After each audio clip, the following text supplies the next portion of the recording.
దేశ రాజధాని ఢిల్లీలో ఒక దారుణమైన ఘటన జరిగింది. ఒక యువకుడు ఒకే రోజు ఇద్దరిని అత్యాచారం చేసి చంపేందుకు ప్రయత్నించాడు. ఇందులో ఒక యువత అయితే చనిపోయింది.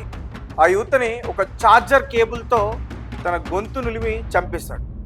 అసలు ఇతను ఏం చేశాడు, ఎలా చేశాడు అనే విషయాలు తెలుసుకుంటే ప్రతి ఒక్కరికి వెన్నులో వణుకు పుట్టాల్సిందే. ఇక సౌత్ ఢిల్లీ అమర్ కాలనీలో కైలాష్ హిల్స్, అది ఒక గేటెడ్ కమ్యూనిటీ. అక్కడ ఐఆర్ఎస్ ఆఫీసర్, అంటే ఇండియా రెవెన్యూ సర్వీస్ సంబంధించిన ఆఫీసర్ అక్కడ వాళ్ళ నివాసం ఉంది. వాళ్ళ అమ్మాయి, ఆమెకి 22 సంవత్సరాలు ఉంటే యూపీఎస్కి ప్రిపేర్ అవుతుంది ఆమె. సో ఎవరైతే ఈ ఘటనకి పాల్పడ్డాడో రాహుల్ మీనన్, అతనిది రాజస్థాన్ నుంచి ఇక్కడికి వచ్చి ఈ ఘాతకానికి పాల్పడ్డాడు. అయితే ఈ రాహుల్ మీనన్ గత 8 నెలల నుంచి కూడా వీళ్ళ దగ్గర వర్క్ చేస్తున్నాడు. ఈ రెవెన్యూ ఆఫీసర్ ఎవరైతే ఉన్నారో ఆయన దగ్గర వర్క్ చేస్తూ ఉన్నాడు. ఒకరోజు అతను మార్కెటింగ్ పంపిస్తే ఏ అయితే వస్తువుల కొనుగోలు విషయంలో ఆ బిల్స్ తేడా రావడం వల్ల ఆ పనిలో నుంచి తీసేశారు. అంటే ఇతను వాళ్ళ ఇంట్లో ఒక పనివాడు. సో దీంతో అతనిపై చాలా కోపం పెంచుకున్నాడు. అతనిపైన ఎలా అయినా సరే కక్ష తీర్చుకోవాలని ప్రయత్నించాడు. సో తర్వాత అతను ఊరు వెళ్ళిపోయిన తర్వాత ఈ ఆన్లైన్ గేమింగ్స్, బెట్టింగ్, వీటికి ఎక్కువగా అలవాటు పడ్డాడు.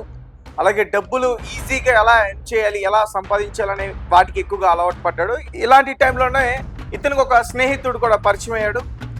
ఆ స్నేహితుడు ఇంటికి డైలీ వెళ్ళటం, ఈ గేమ్స్ ఆడుకోవడం, ఈ ఆన్లైన్లో ఈ బెట్టింగ్ యాప్స్ని ఎక్కువగా యూజ్ చేసి మనీని సంపాదించడం, ఇవన్నీ కూడా చేశాను.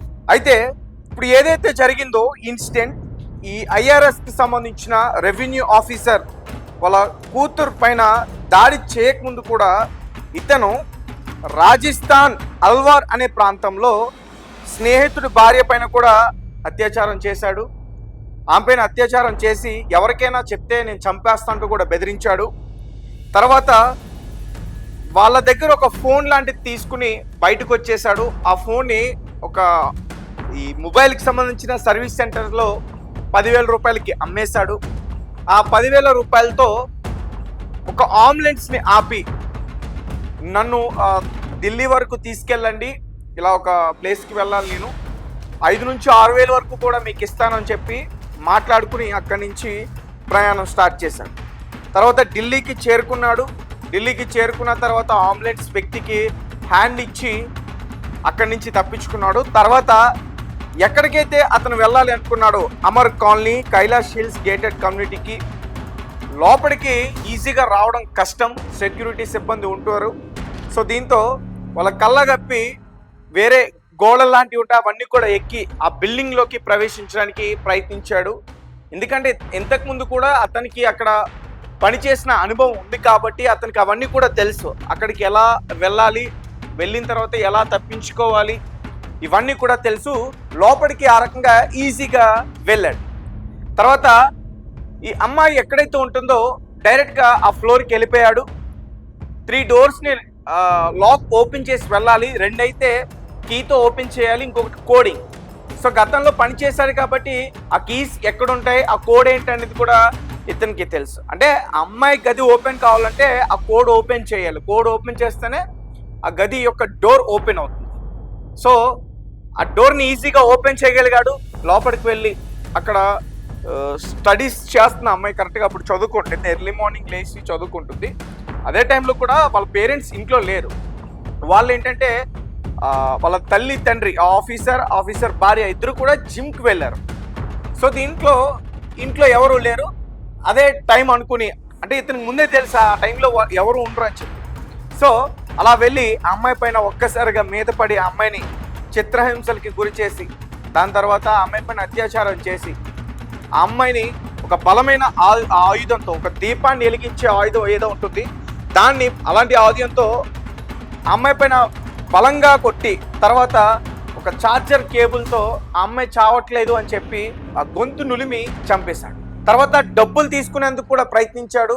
ఆ లాకర్స్ ఏవైతే ఉంటాయో అవి ఓపెన్ కాకపోవడంతో ఆ అమ్మాయి బాడీని అతను బలవంతంగా లాక్కుని వెళ్ళి ఆ లాకర్స్ పైన ఫింగర్ పెడితే అది ఓపెన్ అవుతుంది, ఫింగర్ ప్రింట్. సో దీంతో అమ్మాయి బాడీని అలాగే లాక్కుని వెళ్ళి ఆ ఫింగర్ ప్రింట్ పెట్టి డబ్బులు 2.5 లక్షల వరకు కూడా తీసుకుని అక్కడి నుంచి ఎలా అయితే వెళ్ళాడో ఆ బిల్డింగ్ పైకి అలానే మళ్ళీ తిరిగి కిందకు వచ్చేసాడు. ఇదంతా కూడా సీసీటీవీ ఫుటేజ్లో రికార్డ్ అయింది. మీరు పక్కన క్లియర్గా చూడొచ్చు. ఎల్లో షర్ట్ ధరించి వెళ్తున్న అదే వ్యక్తి రాహుల్ మీనా. ఇతనే 2 అత్యాచారాలు చేసి ఒక అమ్మాయిని అయితే చంపేయడం జరిగింది. దీంతో జిమ్కి వెళ్ళి వచ్చిన తర్వాత వాళ్ళ పేరెంట్స్ ఆ రక్తపు మడుగులో ఉన్న ఆ అమ్మాయిని చూసి షాక్ అయ్యారు. తర్వాత వెంటనే పోలీసులకు ఇన్ఫార్మ్ చేశారు. దీంతో పోలీసులతో పాటు క్లూస్ టీమ్ ఇవన్నీ కూడా అక్కడికి వచ్చి పూర్తిగా ఆధారాలు సేకరించే ప్రయత్నం చేశారు. దీంతో ముందుగా సీసీటీవీ ఫుటేజ్ను ఓపెన్ చేశారు. తర్వాత ఆ అబ్బాయి ఎవరు ఏంటి అనేది గుర్తించారు. మీకు తెలుసా లేదని అడిగారు. సో దీంతో వెంటనే వాళ్ళ పేరెంట్స్ ఇతను మాకు తెలుసు, ఇతను మా ఇంట్లో గత 8 నెలలుగా పనిచేశాడు, రీసెంట్గానే 1 నెల క్రితం అతన్ని మేము తీసేసాం ఉద్యోగం నుంచి, తను సరిగ్గా పని చేయట్లేదు, ఒక బిల్లు విషయంలో గొడవ జరిగింది, అతన్ని తీసేసాం అంటూ కూడా. సో తర్వాత అతన్ని పట్టుకోవడానికి పోలీసులు గాలింపు చర్యలు చేపట్టారు. అతను ఇదంతా కూడా చేసిన తర్వాత మన పక్కన సీసీటీవీ ఫుటేజ్ కనిపిస్తుంది. ఎల్లో షర్ట్ ధరించి వెళ్తా ఉన్నాడు. ఆ షర్ట్ కూడా అతన్ని కాదు, ఎందుకంటే అమ్మాయిని చంపుతున్నప్పుడు ఆ రక్తపు మరకలని కూడా తను ఏదైతే ముందు వెళ్ళేటప్పుడు దుస్తులోనే వాటికి అంటుకోవడం వల్ల వాటిని తీసేసి అక్కడే పాడేసి, ఈ అమ్మాయికి ఒక అన్న ఉన్నాడు, అన్న బట్టలు వేసుకుని అక్కడి నుంచి బయటకు వచ్చాడు. తర్వాత బయటకు వచ్చి ఒక క్యాబ్ లాంటిది బుక్ చేసుకుని ద్వారకా నగరానికి వచ్చేసాడు. ద్వారకా అనే ప్లేస్కి వచ్చేసాడు. అక్కడ ఒక ఓయోని తీసుకున్నాడు. ఆ ఓయోలో అతను ఉన్నాడు. సో పోలీసులు క్లియర్గా సీసీటీవీ ఫుటేజెస్ అన్ని కూడా పరిశీలించి ఇతను ఎలా వెళ్ళాడు, ఇతను ఎవరు డ్రాప్ చేసి ఇవన్నీ కూడా పూర్తిగా పరిశీలించి ఒక క్యాబ్ డ్రైవర్ ఏదైతే చెప్పిన ఆధారాల ప్రకారం ఇతని ద్వారకా ఆ ఓయో రూమ్లో పట్టుకోవడం జరిగింది. పట్టుకున్న తర్వాత ఇతన్ని విచారణ చేస్తే చాలా నిజాలన్నీ కూడా బయటపడ్డాయి. ఎస్, రీసెంట్గా ఈ న్యూస్ వెలుగులోకి వచ్చినప్పుడు కేవలం ఇతను ఒక ఎవరైతే నిందితురాలు ఉందో ఆమె పైన మాత్రమే అత్యాచారం చేసి ఇతను పారిపోయాడు అనుకున్నాం. కానీ పోలీసుల విచారణలో ఇదంతా కూడా బయటపడింది. ఇతను ఇంతకుముందు అంటే బుధవారం జరిగింది, బుధవారం కాకుండా మంగళవారం కూడా వేరే ఒక మహిళ పైన కూడా, పైగా అతని స్నేహితుడి భార్య, ఆమె పైన కూడా ఆమె ఇంట్లో ఒంటరిగా ఉన్నప్పుడు ఆమె పైన దాడి చేసి ఆమె దగ్గర నుంచి కొంచెం డబ్బులు తీసుకుని అలాగే వాళ్ళ ఇంట్లో నుంచి ఒక ఫోన్ లాంటిది ఎత్తుకుని బయటకు వచ్చేసి దాన్ని అమ్మేసి ఆ డబ్బులతో ఢిల్లీకి పారిపోయి వచ్చాడు. అదే రోజు వాళ్ళ ఇంట్లో ఎవరు కూడా లేరు. ఎవరైతే స్నేహితుడు అని చెప్తున్నామో ఆ స్నేహితుడు బంధువుల యొక్క ఫంక్షన్ ఉందని చెప్పేసి అతను బయటకు వెళ్ళడం జరిగింది. పిల్లలు ఆమె మాత్రమే ఉన్నారు. సో అంటే దాడికి పాల్పడిన తర్వాత నువ్వు ఎవరికైనా చెప్తే నీ భర్తని నీ పిల్లల్ని కూడా చంపేస్తా అంటూ కూడా బెదిరించాడు. సో ఇలా అతన్ని విచారించిన తర్వాత చాలా విషయాలన్నీ కూడా బయటపడ్డాయి. అతనికి పాన్ అంటే విపరీతమైన పిచ్చి. అతను ఫోన్లో కూడా చెక్ చేస్తున్నప్పుడు పాన్ వీడియోస్ అన్నీ కూడా చాలా ఉన్నాయి. అలాగే క్రోమ్ ఇంకా వేరే వెబ్సైట్స్లో కూడా ఎక్కువగా వీటి గురించి అతను సెర్చ్ చేసినట్టు కూడా చెప్తున్నారు. అలాగే ఇతనికి అంటే విపరీతమైన పిచ్చి. ఇతను డబ్బులుంటే చాలు ఎవరైతే ఉంటారో వెబ్సైట్లు వాళ్ళ దగ్గరికి వెళ్ళి ఎక్కువగా కాలక్షేపం చేస్తూ ఉంటాడు. సో ఇవన్నీ కూడా పోలీసులు రీసెంట్గా బయట పెట్టడం అయితే జరిగింది. ఏదేమైనప్పటికీ ఈ యొక్క దాడి ఏదైతే ఉందో ఒక్కసారిగా ఢిల్లీ ప్రాంతాన్ని ఉలిక్కి పడేలా చేసింది. ముఖ్యంగా ఈ అమర్ కాలనీలో ఒక్కసారిగా అందరూ కూడా భయపడ్డారు. ఎంతో సెక్యూరిటీ ఉంది, పైగా అది గేటెడ్ కమ్యూనిటీ, ఎవరు కూడా ఈజీగా లోపలికి వెళ్ళలేరు. అలాంటిది ఈ వ్యక్తి ఈజీగా లోపలికి వెళ్ళగలిగి అతను ఏదైతే చేయాలనుకుంటున్నాడో అదంతా కూడా చేసి, అంటే పోలీసులు 2 కోణాల్లో కూడా ఈ కేసుని దర్యాప్తు చేస్తున్నారు. నిజంగానే కక్ష తీర్చుకోవడం కోసం వచ్చాడా, లేదంటే డబ్బులు దొంగతనం చేయడానికి వచ్చాడా? అంటే అతనికి డబ్బులు చాలా అవసరం ఉంది ఇప్పుడు, ఎందుకంటే అతనికి విపరీతమైన అప్పులు కూడా ఉన్నాయి. అప్పుల వాళ్ళ దగ్గర నుంచి కూడా వేధింపులు ఉన్నాయి. గతంలో ఇదే రకంగా అప్పులు సంబంధించిన వాళ్ళు వేధిస్తున్నప్పుడు ఎవరైతే ఉన్నారో ఈ ఐఆర్ఎస్ ఆఫీసర్ వాళ్ళ ఇంట్లో పనిచేస్తున్నప్పుడు ఇతను కూడా కొంచెం అప్పులు తీర్చాడు, మన ఇంట్లో పనిచేస్తున్నాడు కదా అని చెప్పి. సో డబ్బులు దొంగలించడానికి వెళ్ళినప్పుడు ఆ అమ్మాయి చూసిందా, దాని తర్వాత ఆ అమ్మాయి పైన ఇతను దాడి చేశాడా, దాడి చేసిన తర్వాత ఇలా అత్యాచారం చేసి అక్కడి నుంచి బయటకు వచ్చాడా, లేకపోతే కక్ష తీర్చుకోవాలా, అమ్మాయిని ఏదో చేయాలని వెళ్ళాడా, ఇలా చాలా విషయాలను కూడా పోలీసులు తెలుసుకునేందుకు ప్రయత్నిస్తూ ఉన్నారు. సో ఏదేమైనప్పటికీ ఇది చాలా దారుణమైన ఘటన. సో మరి ఇలాంటి వ్యక్తిని అంటే అరెస్ట్ చేసి జైల్లో పెట్టడం కరెక్ట్ కాదని నాకు అనిపిస్తుంది. మరి ఏం చేయాలంటారు? ఇలాంటి వ్యక్తిని ఏం చేయాలంటారు అనే విషయాన్ని ఖచ్చితంగా మాకు కామెంట్ రూపంలో తెలియపరచండి. ఏదైతే రాజస్థాన్కి సంబంధించిన అల్వార్ ప్రాంతానికి సంబంధించిన రాహుల్ మీనన్, కేవలం అతనికి 19 సంవత్సరాలు మాత్రమే. 2 రోజుల వ్యవధిలో 2 మహిళలపైన అత్యాచారం చేసి ఒక మహిళను చంపడానికి కూడా ప్రయత్నించాడు. మరొక అమ్మాయిని తనపైన అత్యాచారం చేసి తనని క్రూరంగా చంపేశాడు. అది కూడా తెలిసిన వ్యక్తే. ఎందుకంటే గత 8 నెలల నుంచి కూడా వాళ్ళ ఇంట్లో పనిచేస్తూ ఉన్నాడు. అతనికి ఆ ఇల్లంతా కూడా తెలుసు. ఆ కీస్, ఆ డోర్ కోడింగ్స్ ఇవన్నీ కూడా తెలుసు. ఈజీగా అవన్నిటిని ఓపెన్ చేసి లోపలికి వెళ్ళి ఆమెను చంపేసి 2.5 లక్షల వరకు కూడా డబ్బులు అక్కడ దొంగలించి బయటికి వచ్చేసారు.